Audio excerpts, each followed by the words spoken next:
Igisirikare ca Israel ngo ntikirota kiva muri Liban. Ivyo bishikirizwa n'umushikiranganje wo kwivuna abansi w'igihugu ca Israel. Iryo tangazo yashikirije rije inyuma yaho Amerika na Iran bitangajije amasezerano y'ibanze yo guhagarika intambara hagati y'ivyo bihugu. Mwitangazo ryo umushikiranganje wo kwivuna abansi wa Israel yamenyesheje ko ahubwo mu minsi iza ingabo ziri muri Liban zizokongerezwa. Yatangaje kandi ko ivyo bavyumvikanye n'umushikiranganje wa mbere Benjamin Netanyahu w'igihugu ca Israel. Twamenyesha yuko mu vyari mu biganiro igihugu ca Liban caza imbere nk'itegeko Iran ishikiriza yuko intambara ziri mu karere ka Liban berekeza ku mugwi Hezbollah bitegerezwa guhagarara. Babigize itegeko kuko Amerika mu gutera Iran yari ifatikanije na Israel nk'uko twabibabariye. Yavuze kandi yuko ibikorwa vya gisirikare bibera muri Liban, Syria na Gaza ivyo bitero bitazigera bihagarara. Ni nyuma yaho kandi Israel yamaze gutangaza kuri Trump novuga cyane kuri leta zunze ubumwe za Amerika yerekana aho ihagaze mu bijanye n'amasezerano canke bizobandanya hagati y'izo ntambara ziriko ziraba. Igihugu ca Iran ico cashikirije ko intambara yose izoturuka mu gihugu ca Israel yerekeza Liban canke kuri Iran nyene itazigera ivyihanganira kandi bizoba bije guhonyanga amasezerano zoba yasinywe hagati ya Amerika na Iran. Israel nayo cisubiza ati igitero cose kizova muri Iran kuri Israel. Israel avuze yuko izivuna kandi zerekana ubushobozi ifise. Nitwa Christabella Munezero, aha ni kuri Parlo Cash Media, ni kwa rukurikirane rw'ibiganiro tubashikiriza je na mugenzanje Patrick Rosage Atangimana. Turahaye ikaze.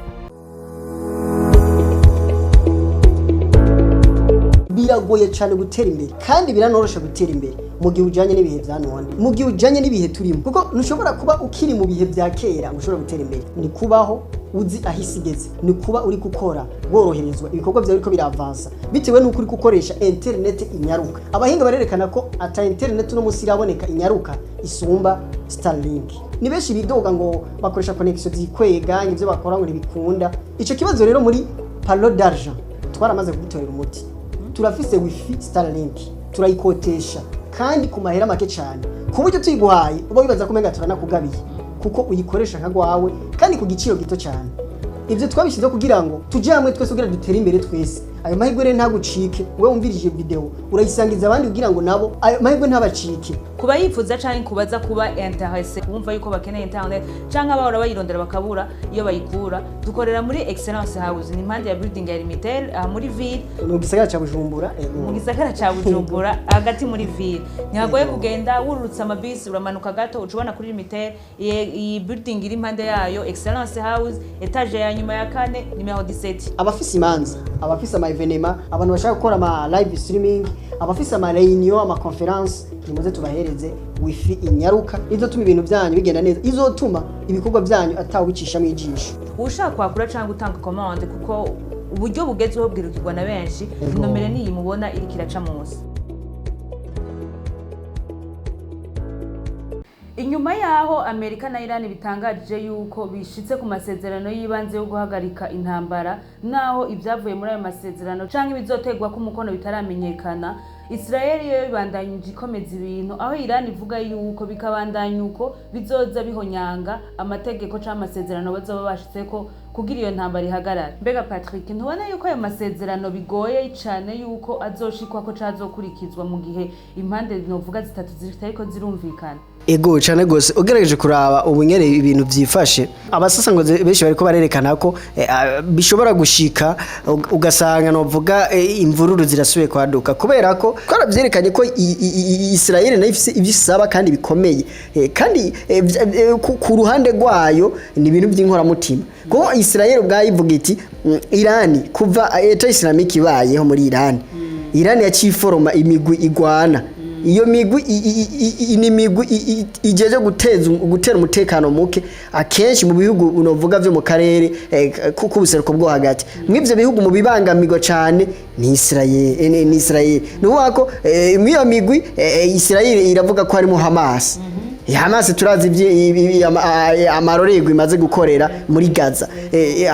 hakavugwamwo iyi Hezbollah nayo turazi amarorego imaze gukora mu bitero imaze kugaba muri Israel hariho za Houthis niwe iyi migwi yose igwana kuko abasesanguzi bemeza ko iyi migwi yose ari migwi novuga isutenwa canke ihabwa inguvu ishigikiwe na Iran biragoye ko amahoro ashobora kuboneka amahoro aramye muri kajya karere kubera iki iyi migwi iracahari kandi iracaronka ububasha kuvuga ko rero hano rero ikintu gihari igikuru nuko nivyo boyaga byose ivyo Israel isaba navyo byoshikwako byokumvigwa vuga ati iyi migwi nihagarare nireke intambara nireke kugaba ibitero kubera ko igitero cyose Hezbollah ikoze muri Israel bifatwa ko ari Iran iteye Israel kubera ko Hezbollah ihabwa ububasha na Iran ibi rero birerekana ko ivyo byose nubwo basi Iran Israel boyiforosa ku nguvu ngo hagarika byo bisa nkuko Amerika yo ikikurikira inyungu zayo gusa izo bikurikira inyungu zayo inyungu Israel yashaka uko isambura leta Islamique muri Iran kugira ngo iyi migwi igwanya Israel imigwi ishigikiwe na Iran iyi migwi yo cisambagura ikibura inguvu no kuvuga ko amahoro muri Israel caboneka nivyo abanyisrael niyo plan abanyisrael bari bafise mugabo arora ko Trump atari yo plan yarafise we yari kasotera ibitoro hamwe na Iranium nuvuga ko rero ibire byace bituma uno munsi leta zunze Amerika ivuga iti twebwe turageze ku musozo ivyo twashaka tubona ko hageze ko dusinya amasezerano yo guhagarika intambara mugabo Israel yo twebwe ni haragera turacabandanya ashobora kubamo agahaze gashobora kubamo sakandi nuko ubwa mbere Iran yatewe n'ibihugu bibiri yatewe na Israel na leta zunze za Amerika bafadikanije nuko Iran imaze gutegwa n'ibihugu bibiri yaragerageje kwigwanako gushika novuga aho yagiye intambara yagiye itandukira izindi ntambwe nko kugara umuhora urumuzi n'ibindi byakurikiye kuko kugara umuhora urumuzi byatumye ikibazo cy'iduga ry'ibitoro kiba ndanse igitoro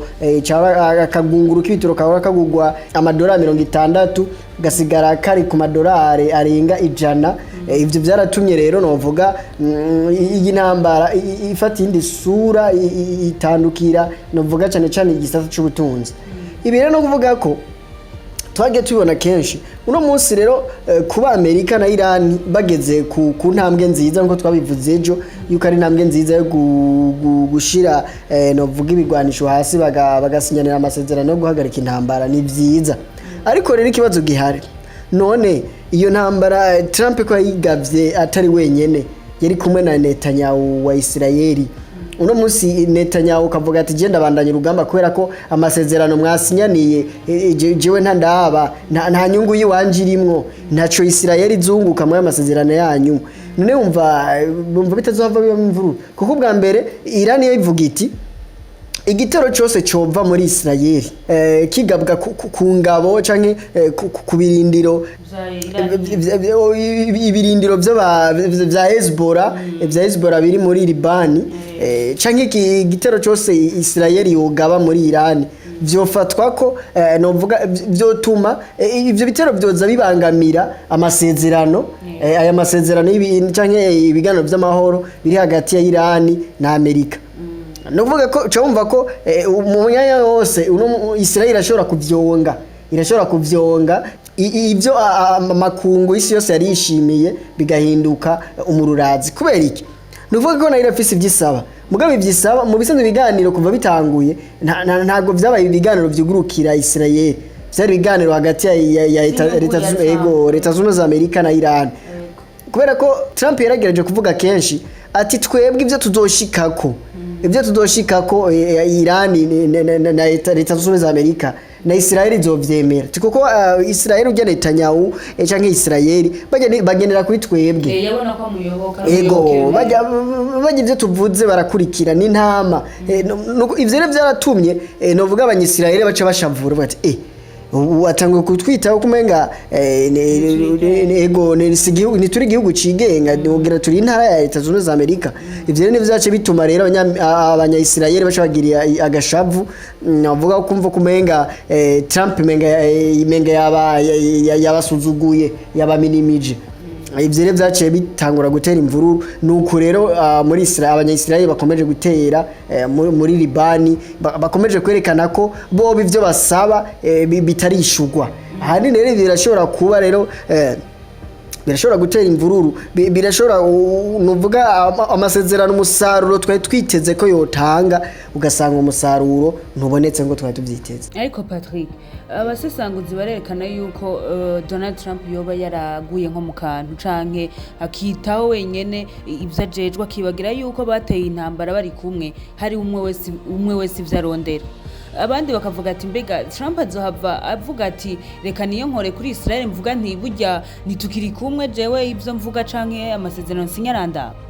Nukuvuga ko ni bimwe twavuga nimba bemeye gufatanya urugamba bafatanya urugendo rwo gutera Iran ubu rero hageze ko bimbura hageze ko kwimbura. Nukuvuga ko iyo hageze kwimbura urashobora kuvuga ati jewe nshaka kwimbura novuga imyonerano ubundi navuga ati nanje nshaka kwimbura imihitira.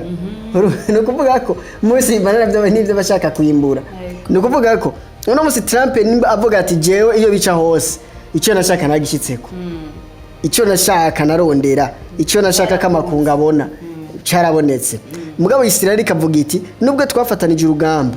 jewe sindaba satisfait sindashika ku mwimbu ushaka ati byatumye niyangaje kunambana sindabishikako nta nyishu ndaro. Uno munsi nimba novuga Trump avuga ati twifuza ko amahoro aboneka twifuza ko intambara muri Iran hagarara nibihere. Mugabo Israel kabandanya kadadaza Amerika rero nishobora kwemera yuko itakaza novuga ihomba kandi yamaze gutangaza mu makungu amakungu yose yamaze kubakeza ko Iran yavuze ati Israel mutayihaye ndere mutayidiscipline mukayumvisha ati bikwiye ko bigenda uku mutayihaye ibitegerezo ujya mwana wanyu mutamusubije ku ndero numva ni mwene majambo ujya mwana wanyu mutamuhaye indero arabakwegera muri make. Mugabo Israel avuga ati twebwe turi igihugu cigenga ntago ari Trump aza gutegeka ivyo abanyisrael bakwiye gukora. Ivyo rero bishobora gutera imvururu kandi zikomeye ku buryo bishobora kuzana umusaruro utari mwiza kubera ko Iran nayo irashobora mu bisanzwe abanya-Iran keshi ni bakunda gutera ama blague keshi iyo bavuze ikintu kiraba. Ntago bimwe Trump yazasezerana ngo ndagira ibi ntibibe unda batera ntatere mugabo Iran ikintu cyose igihugu bagiteye batakiza Iran ikintu cyose bavuze ati turamena baramena nyene nta bintu byo kwisura ko canke iki kuko n'ibintu baba bamanje gutegura baba bateguye plan yose bayimatse baza kubivuga bahejeje ufite umugambi wahetse. Imisi uko yagira kurikirana tuvuga ivy'intambara twarabonye ko Iran yakoresheje umukenyuro bisanze mu kantu barisanze mu kantu Amerika na Israel yakoresheje umukenyuro ku buryo icifatanya Amerika na Israel ati ni mwarinda mwemera ibi natwe ahubwo umukenyuro Donald Trump na Israel bakoze utariwo Iran yaheje yawurabiye mu ginyoma cyane gose no kuvuga ko Trump na Israel ahantu bihendeye sahanti ahantu bihendeye ntago bigeze biga kumvo itumye batera Iran kandi ntibigeze biga kuco bashaka umusaruro bifuza kuri Iran abagenda bagatera bikaba biraheze wamenga ni ibintu byo kwiryohera voilà wamenga no kwiryohera wamenga bashaka bereka makungu ko bahambaye wamenga bica bituma rero intambara kirabahagama barabatene ibintu bigenze gute cya gihugu kiratubereye no vuga isimbo y'inuma kiraduhagamye nuko voilà amakungu yose arahaguruka ati muramenje ibintu mutanguye sivyo ibintu mugiyemo sivyo nuvuga ko voilà gushika Trump aba yari yitaba ariye abo bari bahoze basangira urugamba kuva kera abo bafatikanije novuga gusambagura Libya abo bafatikanije gusambagura hirya no hino amareta atandukanye yabatavuga rumwe canke adashigikiye izi ngendo z'abarengero mugabo ku ncuro hageze kuja novuga gusambura Iran bose baratinye kuko barabona ko ari pride itateguwe bati uru rugamba ntigwize rutegurwa nta pride zibamwe nta kintu na kimwe ni bimwe byo gutomboza gutatonesha ngo turabe yuko tubishoboye tureko twotsinda amakunga abone ko duhambaye baca bafatira ku bintu by'ibishobisho baraba ingene bari bateye muri Venezuela uca bibaza ko na Iran ariko bimeze no vuga ibire byaratumye rero no vuga intambara ikihinduye iyindi shusho Trump amaze gutangura kubona atangiye guhomba atangiye kubona inamashinga amateka n'ingoza amateka bamuhagaze ku gakanu atangiye kubona bamwe muri leta yiwe batangiye kwicamo kubiri bamwe bamushigikira abashinga amateka n'abatunze amateka batora amategeko yo ku mwaka ububasha ahandi naho bakajama mu gutora amategeko yo kumuha imihoho kumukura ku butegetsi ibi byose byaramuremereye avuga ati ibi bintu sinzi ngo nzobivamo papa aramwamira kure baja mu byo guterana amajambo bahangana isi yose iravuga turamenje nimba utanguye hageze aho urira ku mwungere wa Ecclesia Katolika aho karakunaniye nubwo gushikaho nubwo Trump agira avuga ati vraiment iyo bica hose ndabuze umuntu umashigikira muri inosi nukuvuga ko niyo guce atangura kwirotira atangura kwerekana ishaka afise ugira intambara ihere atangura kwerekana ko kwinginga atangura kwinginga Irani ngo ngwene tugira ibiganiro y'amajambo yo gutuka Irani arayaheba atangura kubavuga neza gushika atangura kwerekana ko ingorane isigaye kuri Israeli ari bijuju bahubuka novuga byose babikora mu kutamenya voilà ivyo birevye bituma amakungu avuga ati n'ibintu nibiki ni nkina mico ni filme ya Hollywood turiko turaraba nibiki nukuvuga ko ni ibire byagiye bituma uno munsi kuko keshi iyo ikintu kigeze ku musozo umusozo w'ico kintu canke umwimbu akeshi ugengwa n'intango yacu burya ikintu gitanguye nabi kigatangura nabi no mu guhera gihera nabi ukuntu byatanguye mu bisanzwe kwetanga bya bintu byo gutatonesha basambagura ibintu bica abategetsi ba Irani wamenga ni ibintu byo gusahaguranwa no kuvuga ko ibi byere byaratumye no kuvuga ko baza kwisanga umwe wese objectif yari yamujanye ariko arananirwa kwishikako ego nukuvuga ko umwe wese objectif yamujanyera byaraneye kubera iki byatumye badugije ubukare badugije novuga umujinya wa Irani bica bituma rero novuga isi yose ijya mu kaga kubukene kubera ko yabaye intambara yaciye itera n'ibindi bibazo bijanye n'ubutunzi uko nabihereye ego mbiga nk'uwo munsi Trump aravuga ati Jenny tukiri kumwe na Israel ego ibintu ntibyokoroha kubera ko Trump nk'ubu yobideclare akavuga ati kuko ubundi bisa nkaho yabideclare mugaruga atarabitomora ko akomeza kwerekana ko Israel ari nk'umwana wa Amerika ibyo Amerika izoba yashitse ko na Israel izotegeza kuvyemera mugere Israel yodadaza yobandanye dadaza uko byogenda kose Trump arashobora kudeclare avuga ati kuvubu abandi tukiri kumwe we twagiraniye amasezerano umusoda wa Amerika cyangwa ingabo ya Amerika muzokumva yateye Irani uyo muntu muzofate ko yahivye akazi unubona ko uyo sijenzo baramurungitse yego azoba ari umucangero yakoresheje n'abandi tino kuvuga kuvubu rero indiyane hagati ya Amerika na Irani ziraheze hangana n'abandi bansufise rero jewe sindimo ivyo birabaho kuko ari yego azoba ari indi ntambara voilà ni nkuku uno munsi Uburusiya buhanganye na Ukraine kandi Amerika itarimo babandanya bigwanira hagati yabo barakubitana hagati yabo no kuvuga ko rero uvuze na Amerika irashobora kuvuga ati kuvubu rero nzo tubamba umu allié mugabo simbe mu ba hotel simbe mu hotel ego no kuvuga Amerika ashobora kubivamo gati igatuma iba ariye bashigikira mu buryo novuga bw'ibigwane canke iki kuko Amerika na Israel kuba bovana ngo batandukanye kubera ivyo biragoye ko bahuriye kuri vyinshi no kuvuga ko rero Amerika irashobora Trump arashobora kubivamo mu ntambara nk'umu hotel bati nk'umu hotel umupromoter umuntu yasomborokeje intambara amasezerano ndangaya ndayasinye kuvubu intambara ku ruhande rwacu ntirimwo bandanya mugwana na Israel akabanda kuko nubundi injyana hagati ya Israel na Iran sivyo no munsi n'ivyakera bo barashobora kubandanya banyinyana urazi none igituma bishobora kubandanya banyinyana kandi bizova bigenda uko nyene Amerika igakuramo akarenge nuko novuga nkuko bateye Iran bumvikanye bavuga yuko Israel yamaze kubwira Amerika ihagaze donc ntirota ikura y'ingabo muri Liban kandi bavuga ahubwo tugiye kongereza bagaca bavuga ko bazohangana na Iran babereke mbere n'ubushobozi bwabo urumva ibintu biri ku yindi mpwema ahubwo ego nukuvuga ko ibire niyo mpamvu navuze ko bishobora kuvamo uwundi musaruro kandi mubi ufite isigasangiye mu kaga mu giciza gihari iyo bica hose nubwo Israel itariganyari nukuvuga ko Amerika itarimwo mu intambara Israel simvuze ngo Israel ntakizoba yanze none vugisha ukuri intambara Israel yananiwe gutsinda iri kumwe na Amerika ido cyitsinda yonyene ahubwo nanje hari ikindi kintu niyumvira none ko Iran ifise condition kuri Amerika ifise ivyisaba kandi ivuga ati hasi mbanduka ati Amerika mbega iramutse yikuyemo Iran nayo ikavuga ati ntushobora kwikuramo uko nyene kuko mwarafadikanije ni wamutumye kuza kudutera irigira kandi igaca ivuga uti nanje hasi sintezura kufise ububasha mubuzi byaca akadadaza Iran nayo ikadadaza byaca bigenda ego ahantu kuvuga ngene byose bigenda boca bafatira ku makondition mu wese yazanye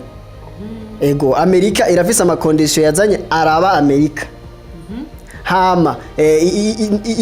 Iran irafise amakondition nayo yashize imbere araba Amerika muco gihe mu bisanzwe nta kintu na kimwe kibura umuti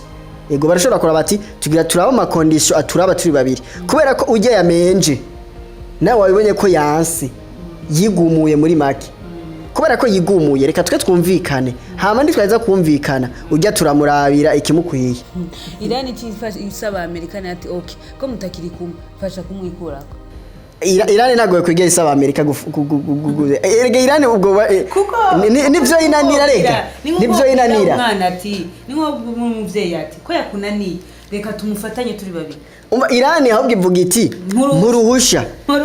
je gitero cyose nzotera muri Israel kuko Iran ivuga iti jewe Israel igitero cyose izogaba muri Liban cyangwa igitero izogaba muri Iran nukuvuga ko bizoba bitumye bizotosekaza canke bizobangamira amasezerano turimwo na Amerika ivyo no kuvuga ko ivyo birumvikana mugabo nukuvuga nta kintu kimwe kibura umuti mugere Iran yobandanye idadaza ubere bambe Israel ikabandanye idadaza Iran irashobora erga ibiyo bicose na Iran irafise ivyo yahomvye byinshi ego kandi irafise ivyisaba nk'inyungu imwe twamye tuvuga vy'imizibukiro indishi yakababaro nibiki ivyo byose ni byisaba nukuvuga ko rero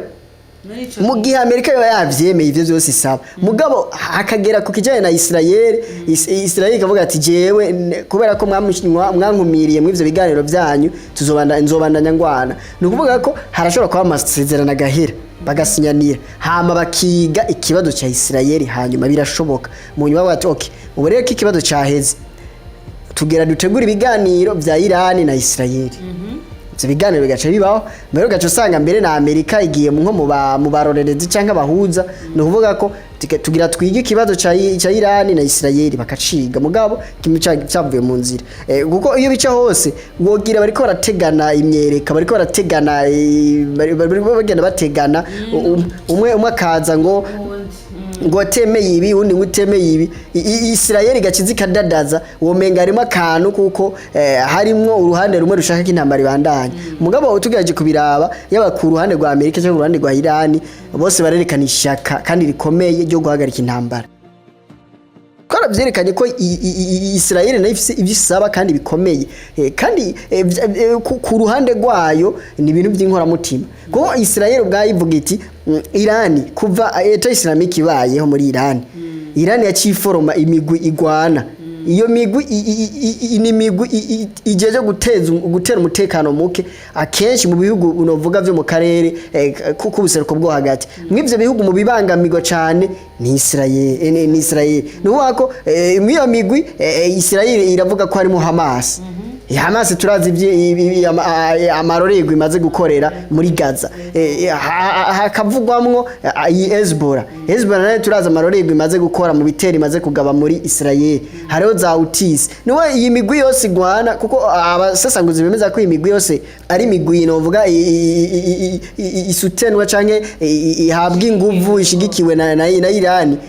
biragoye ko amahoro ashobora kuboneka amahoro aramye muri kajya karere kubera iki iyi migwi iracahari kandi iracaronka ububasha kuvuga ko rero hano rero ikintu gihari igikuru nuko nivyo boyaga byose ivyo Israel isaba navyo byoshikwa byo kumvigwa vuga ati iyi migwi nihagarare nireke intambara nireke kugaba ibitero kubera ko igitero cyose Hezbollah ikoze muri Israel bifatwa ko ari Iran iteye Israel kubera ko Hezbollah ihabwa ububasha na Iran ibi rero birerekana ko ivyo byose nubwo basi Iran Israel boyiforosa ku nguvu ngo hagarika byo bisa nkuko Amerika yo ikikurikira inyungu zayo gusa izo bikurikira inyungu zayo inyungu Israel yashaka uko isambura leta Islamique muri Iran kugira ngo imigwi igwanya Israel imigwi ishigikiwe na Iran iyi migwi yo cisambagura ikibura inguvu no kuvuga ko amahoro muri Israel caboneka nivyo abanyisrael niyo plan abanyisrael bari bafise mugabo arora ko Trump atari yo plan yarafise we yari kasotera ibitoro hamwe na Iranium nuvuga ko rero ibire byace bituma uno munsi leta zunze Amerika ivuga iti twebwe turageze ku musozo ivyo twashaka tubona ko hageze ko dusinya amasezerano yo guhagarika intambara mugabo Israel yo